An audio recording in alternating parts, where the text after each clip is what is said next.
একটা সম্পর্ক টিকে থাকে বিশ্বাসের ওপর ভিত্তি করে, কিন্তু সেই বিশ্বাসের ভিত্তি যদি নড়বড়ে হয়, তাহলে সম্পর্কে থাকা মানুষ অস্তিত্ব সংকটে ভোগে। আসলে কি জানো, প্রতারিত হওয়া মানুষটার সংসারটা থেকে গেলেও মানুষটার সম্পর্কটা আর আগের জায়গায় থাকে না, মলিন হয়ে যায়। সম্পর্কের তরতাজা ঘ্রাণ, রং, সবকিছু।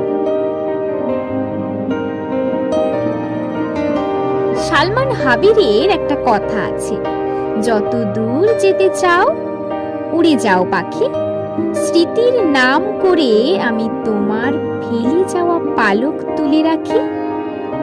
বুকের গভীরের গচ্ছিত সমস্ত কষ্টগুলোর কিছু স্মৃতি যদি শুধুই গল্প হতো, তাহলে কষ্টগুলো